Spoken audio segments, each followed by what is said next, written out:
بسم اللہ الرحمن الرحیم رب اشرح لی صدری ویسر لی امری واحلل عقدۃ من لسانی یفقہوا قولی۔ داستان محمد صلی اللہ علیہ وآلہ وسلم جاری ہے، اور بات کل یہاں رکی تھی کہ مدینے سے سرکار دو عالم صلی اللہ علیہ وآلہ وسلم چلے ہیں مکے کے لیے، عمرے کے لیے۔ صحابہ کرام ساتھ ہیں، دل سرشار ہیں، دل شادمان ہیں، سب بہت خوش ہیں۔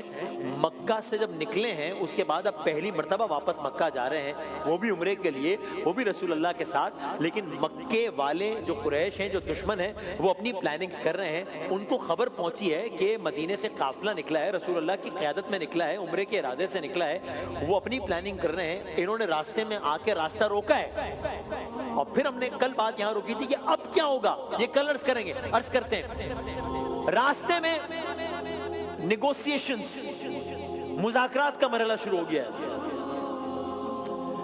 مذاکرات کے کیا ٹرمز اینڈ کنڈیشنز ہو گئے، عرض کرتے ہیں۔ قریش کے نمائندے آتے جاتے رہے اور بات چیت ہوتی رہی۔ بظاہر صورتحال ٹینس ہے، لیکن رسول اللہ صلی اللہ علیہ وآلہ وسلم کی حکمت اور صبر نمایاں ہے۔ بالآخر to cut it short, because اب ٹائم بہت کم رہ گیا ہے، داستان کو ہم اختتام تک پہنچانا ہے، بہت سارے واقعات سکپ کرنے کے باوجود اب ٹائم بہت کم ہے۔ ٹو کٹ اٹ شارٹ، ایک معاہدہ طے پا گیا۔ کہاں طے پایا ہے؟ ایک کنویں کے پاس، ایک شناخت اس جگہ کی کنویں کی ہے۔ کہاں طے پایا ہے؟ اسے حدیبیہ کہتے ہیں، اس مقام کو حدیبیہ کہتے ہیں، جہاں پر یہ معاہدہ طے پایا ہے۔ سیلینٹ فیچرز کیا ہیں اس معاہدے کے؟ میں عرض کرتا ہوں۔ سب سے پہلے یہ طے ہوا، اس سال مسلمان عمرہ ادا کیے بغیر واپس جائیں گے۔ Really? Yes sir، ایسا ہی ہوا۔ اچھا، اگلا امپورٹنٹ فیچر کیا ہے اس معاہدے کا؟ اگلے سال آئیں گے، وہ بھی صرف 3 دن کے لیے مکے میں قیام کریں گے، پھر واپس۔ اچھا، ایک اور شرط، مسلمانوں اور قریش کے درمیان 10 سال تک سیز فائر، جنگ بندی رہے گی۔ اچھا، ایک اور شرط، اگر مکے کا یا دشمنوں کا، مسلمان دشمنوں کا کوئی شخص اپنے سرپرست، اپنے آقا کی اجازت کے بغیر مدینے آ جاتا ہے اس کیمپ میں شامل ہونے کے لیے، اس کو واپس کیا جائے گا۔ اچھا، جس کا مطلب کیا ہوا؟ معاہدے کی اگلی شرط، مدینے سے وائس ورسا، مدینے سے کوئی شخص مکہ چلا جاتا ہے، یہ اس کیمپ سے اس کیمپ میں جانا چاہتا ہے،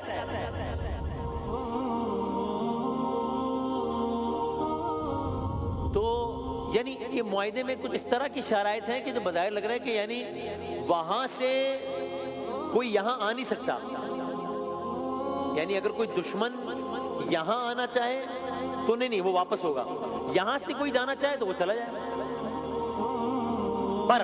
آگے بڑھتے ہیں، عمرہ کیے بغیر واپس جانا ہے اور مکہ نہیں جانا ہے۔ یہ شرط خاص طور پر جذباتی اعتبار سے مشکل معلوم ہو رہی ہے، لیکن رسول اللہ صلی اللہ علیہ وآلہ وسلم نے بڑے سکون اور حکمت کے ساتھ یہ معاہدہ قبول کیا ہے۔ آپ جانتے ہیں کہ امن کا یہ وقفہ اسلام کے پیغام کو پھیلانے کا موقع دے گا، اسٹریٹجی ہے یہ بھی۔ قصہ مختصر کیا ہوا؟ حدیبیہ کے مقام پہ معاہدہ طے پا گیا، کچھ شرائط عرض کی ہم نے آپ کی خدمت میں، چیزیں طے پا گئی ہیں۔ پوسٹ حدیبیہ سینیریو کیا ہے؟ صلح حدیبیہ تو ہو گئی، اس وقت تو سب کچھ طے پا گیا، اب صلح حدیبیہ کے بعد عرب کی فضا یکسر بدلنے لگی ہے۔ اب ماحول بدل رہا ہے، منظرنامہ بدل رہا ہے۔ کیوں؟ 10 سال کی جنگ بندی نے پہلی بار ایسا ماحول پیدا کیا ہے جہاں لوگ بغیر خوف کے ایک دوسرے سے مل رہے ہیں، بات کر رہے ہیں اسلام کے جنگ بندی ہے نا، اسلام کے پیغام کو سن رہے ہیں. سوچے تو صحیح، کہاں وہ ماحول کہ مکے میں چھپ کر بھی اگر کوئی صدائے حق بلند کر رہا ہے تو اس کی جان کے لالے. کہاں وہ ماحول کہ مکے کی گلیوں میں حضرت بلال کو تپتی ریت پر لٹایا جا رہا ہے. کہاں وہ ماحول کہ اسلام کی پہلی شہادت ہو رہی ہے جناب یاسر. کہاں وہ ماحول کہ صحابہ کرام کو مکہ چھوڑنا پڑ رہا ہے. کہاں وہ ماحول کہ مدینے میں آنے کے بعد بدر و احد و خندق ہو رہی ہے. کہاں یہ ماحول؟ وضع بدل رہی ہے، ٹرننگ پوائنٹ ہے یہ.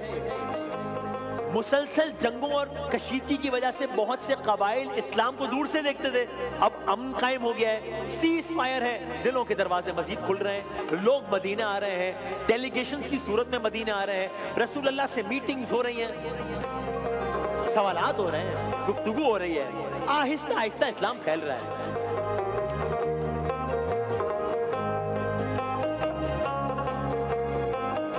یہ صرف ایک تجزیہ نہیں ہے، یہ صرف ایک آبزرویشن نہیں ہے. قرآن کریم نے تو ایک قدم آگے بڑھ کر اس سارے سینیریو کو ان الفاظ میں بیان کیا. سورہ کا نام ہے سورہ الفتح، ابتدائی آیت بسم اللہ الرحمن الرحیم، انا فتحنا لک فتحا مبینا، بے شک ہم نے آپ کو ایک کھلی فتح عطا کی، فتح مبین عطا کی ہے. قرآن کریم کہہ رہا ہے، اسٹریٹجی ہے. یہاں تک کہ ایک قدم اور آگے بڑی بات، ایک اور اہم قدم اٹھایا گیا. رسول اللہ صلی اللہ علیہ وآلہ وسلم نے عرب سے جو باہر کے جو حکمران تھے ان کو خطوط بھیجے. قیصر روم، کسرا، فارس، مصر کے حکمران، دیگر بادشاہوں کو دعوت اسلام دی جا رہی ہے. آپ منظرنامے میں تبدیلی دیکھ رہے ہیں. کہاں ایک چار دیواری میں بیٹھ کر بات کرنا بھی مشکل تھا، کہاں مدینے میں ریاست ہے، کہاں باقی ریاستوں کو انویٹیشن دیا جا رہا ہے. اب اسلام کا پیغام عرب تک محدود نہیں ہے، اب اسلام عالمی سطح پر پھیل رہا ہے.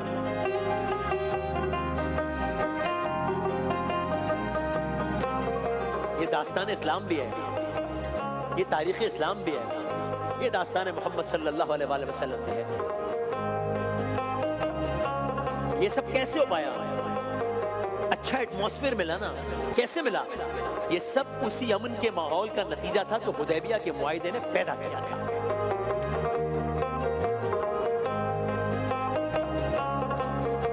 دن اور رات اس انداز سے گزر رہے ہیں. اسی اسنا میں داستان آگے بڑھتی ہے. اسی اسنا میں ایک اور واقعہ پیش آیا، ایک ایسا واقعہ پیش آیا جس نے اس سینیریو کو بدل دیا. ابھی ذرا ساتھ رہیے گا. صلح ہو گئی ہے، معاملات آگے بڑھ رہے ہیں، سیز فائر ہے. ایک واقعہ پیش ہے. وہ کیا؟ بھئی قریش کا جو ایک اتحادی قبیلہ تھا، یعنی کہ مسلمان کے مخالفین کا ایک اتحادی قبیلہ تھا، اس نے مسلمانوں کا سپورٹیو جو ایک قبیلہ تھا اس پر حملہ کر دیا. حالانکہ سیز فائر تھا. سینیریو بدل رہا ہے. ٹھیک، قریش کے جو اینٹی مسلمز ہیں ان کے ایک قبیلے نے، اتحادی قبیلے نے مسلمانوں کے ایک اتحادی قبیلے پر اٹیک کر دیا، بنو خزاعہ پر حملہ کر دیا ہے. یہاں تک کہ اطلاعات یہ بھی ہیں کہ اس حملے میں خود قریش کے کچھ لوگوں کی بھی خفیہ مدد شامل ہے.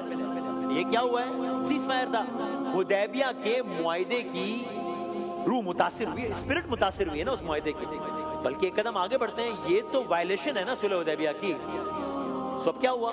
بنو خزاعہ جن پر حملہ کیا گیا تھا، جن کو نقصان پہنچایا گیا تھا، وہ رسول اللہ کے پاس پہنچے. انہوں نے اللہ کے رسول کے سامنے سارا معاملہ رکھا. یہ تو وائلیشن ہے. رسول اللہ نے معاملے کو بڑی حکمت سے دیکھا اور ظاہر فوری کوئی جذباتی رد عمل نہیں دیا. ایک اور اسٹریٹجی اپنائی، ایک اور تدبیر اختیار کی رسول اللہ نے. خاموشی سے تیاری شروع ہوئی. کس چیز کی؟ سکوت ہے. کس چیز کا؟ زیادہ لوگوں کو اندازہ نہیں ہے کہ کچھ ہونے والا ہے. کیا ہونے والا ہے؟ فیصلہ کر لیا ہے. کیا فیصلہ ہے؟ کچھ کو اندازہ ہو رہا ہے اہم مرحلہ آنے والا ہے. کیا مرحلہ آنے والا ہے؟ عرض کرتے ہیں. اب دیکھیے فضا میں بظاہر ایک کوئی تحرک نہیں ہے، ہلچل نہیں ہے. مطلب نہ کوئی جوشیلے نعرے ہیں ابھی، نہ کوئی جنگی اعلان ہے. سکون کے پردے میں تدبیر کا عمل جاری ہے. راتوں کو مشورے بھی ہوتے ہیں، دن میں معمولات بھی جاری ہیں. جو لوگ قریب تھے وہ رسول اللہ کے چہرے کی سنجیدگی سے اندازہ لگا رہے ہیں کہ معاملہ معمولی نہیں ہے، مگر ساتھ ہی آپ کی یہ اسٹریٹجی تھی کہ خبر زیادہ وائرل بھی نہ ہو تاکہ غیر ضروری کشیدگی یا قبل از وقت رد عمل بھی نہ ہو۔ مدینے کی گلیوں میں خاموشی ہے لیکن دلوں میں کیفیت ایک طوفان سے پہلے کے سکون جیسی ہے۔ مدینے کی وہ خاموش تیاری بالآخر ایک عملی مرحلے میں داخل ہونے لگی۔ کیا؟ ایک صبح، یہ مدینے کی الگ صبح ہے۔ ایک صبح ایسا محسوس ہو رہا ہے جیسے مدینہ شہر کی فضا بدل رہی ہے۔ کیا ہو رہا ہے؟ لوگ مجتمع ہو رہے ہیں، تیاری ہو رہی ہے، قافلہ تیار ہو رہا ہے، مختلف قبیلے کے لوگ جمع ہو رہے ہیں، لشکر بن رہا ہے جو تعداد میں بھی بڑا ہے، جذبے میں بھی مضبوط ہے، یہاں تک کہ اب یہ لشکر مدینے سے روانہ ہونے لگا ہے۔ کہاں جا رہا ہے؟ کیوں جا رہا ہے؟ عرض کرتے ہیں مدینے سے روانگی کا لمحہ بڑا پر اثر، کچھ چہرے سنجیدہ ہیں، کچھ پر شوق کی جھلک ہے، سب کے دلوں میں ایک کیفیت مشترک ہے، خاموش عزم۔ کسی کو ایگزیکٹ ڈیٹیلز نہیں معلوم، ہاں سب کو یہ اندازہ ہے رسول اللہ کی قیادت میں اٹھنے والا ہر قدم حکمت سے خالی نہیں ہو سکتا۔ قصہ مختصر، قافلہ مدینے سے چل پڑا ہے، راستے میں قافلے کے نئے موڑ آ رہے ہیں، مگر اصل میں تاریخ ایک نئے موڑ کی جانب بڑھ رہی ہے۔ آنے والے دن ایک ایسا منظر دکھانے والے ہیں جسے دنیا مدتوں یاد رکھنے والی ہے۔ مدینہ پیچھے رہ گیا ہے، قافلہ آگے بڑھ رہا ہے، قافلہ اپنے سفر کی جانب بڑھ رہا ہے، راستے میں مختلف قبائل آتے جاتے ہیں، قافلے کی تعداد بڑھتی جاتی ہے، شور نہیں ہے، جو سفر آگے بڑھ رہا ہے، فضا میں سنجیدگی بڑھ رہی ہے، اب محسوس ہو رہا ہے منزل قریب ہے، مگر ابھی بھی انجام پردے میں ہے۔ تاریخ جیسے سانس روک کر کسی بڑے منظر کے ظاہر ہونے کا انتظار کر رہی ہے، بس اب قافلہ منزل کے قریب پہنچ گیا ہے۔ منزل کیا ہے؟